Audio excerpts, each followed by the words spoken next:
నమస్కారం అండి. నా పేరు doctor Sunil Reddy, consultant neuro psychiatrist and sexologist at treatment range hospital KBHP Hyderabad. నేను ఎరెక్టైల్ డిస్ఫంక్షన్ గురించి ట్రీట్మెంట్ ఇస్తూ ఉంటాను కదా. అసలు ఈ ఎరెక్టైల్ డిస్ఫంక్షన్ ఆర్టీరియల్ ఇన్సఫిషియన్సీకి మన ఇంటర్నేషనల్ ఐసిడి కోడ్స్ అంటాం. ఐసిడి అది ఇంటర్నేషనల్ క్లాసిఫికేషన్ ఆఫ్ డిసీజెస్లో ఇది 10th వర్షన్ అంటాము. ఇందులో క్లినికల్ మాడిఫికేషన్లో ఎరెక్టైల్ డిస్ఫంక్షన్ విత్ ఆర్టీరియల్ ఇన్సఫిషియన్సీకి N52 పాయింట్ కోడ్ ఇచ్చారు. ఇది erectile dysfunction with arterial dysfunction అంటాం. సో దీనికి కారణాలు మనం ముందు కూడా తెలుసుకున్నాం. ఫిజికల్ కావచ్చు, మెంటల్ హెల్త్ డిజార్డర్స్ కావచ్చు, ఏవైనా కావచ్చు. కానీ స్ట్రక్చరల్ అబ్నార్మాలిటీ ఆర్టీరియల్ డిస్ఫంక్షన్ ఉండడం వల్ల వస్తుంది కదా. సో దానికి కోడ్ ఇది. So N52 ICD 10th revision clinical మాడిఫికేషన్లో దీన్ని ట్రీట్ చేయడానికి ఏంటి అంటే erectile dysfunction with arterial insufficiency.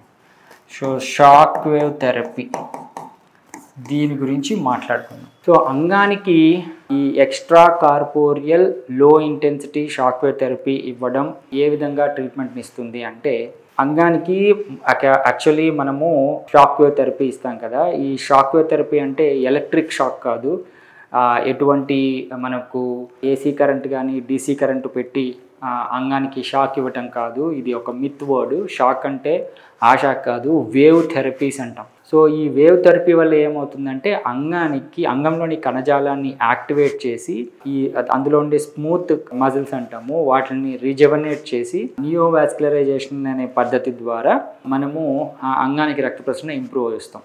అది ఎలాగే అంటే యూజువలీ ఇది అంగం అనుకోండి, దీనికి షాక్ వేవ్ థెరపీ ఇస్తామన్నమాట.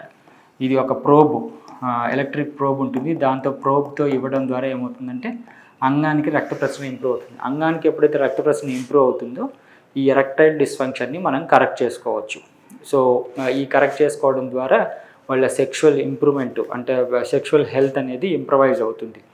సో ఇది వెంటనే జరగదు. ఇప్పుడు కొన్ని మెడికేషన్స్ ఉంటాయి అంగంలోని రక్త నాళాలను డైలేట్ చేయటం వల్ల కానీ అవి కుంచుకుపోవడం దాన్ని డైలేట్ చేయటం వల్ల అంగానికి రక్త ప్రసరణ ఇమీడియట్గా పెరుగుతుంది. అది ఆ రోజుకి పనిచేస్తుంది. సో అలాంటి టెంపరీ సొల్యూషన్స్ కాకుండా ఇది లాంగ్ టర్మ్గా వాళ్ళకి ఇబ్బంది లేకుండా, ఎటువంటి సైడ్ ఎఫెక్ట్స్ లేకుండా, అంటే మెడికేషన్ ఇవ్వడం ద్వారా కొద్ది గొప్ప సైడ్ ఎఫెక్ట్స్ ఉంటాయి కదా, ఆ సైడ్ ఎఫెక్ట్స్ కూడా జీరో సైడ్ ఎఫెక్ట్స్తో ఈ extra corporeal low intensity shock wave therapy ద్వారా వాళ్ళకి రక్త ప్రసరణ ఇంప్రవైజ్ చేయడం జరుగుతుంది. ఈ రక్త ప్రసరణ ఇంప్రూవైజేషన్ సార్ ఎంతకాలం ఉంటుంది, ఇలాంటి క్వశ్చన్స్ కూడా అడుగుతుంటారు.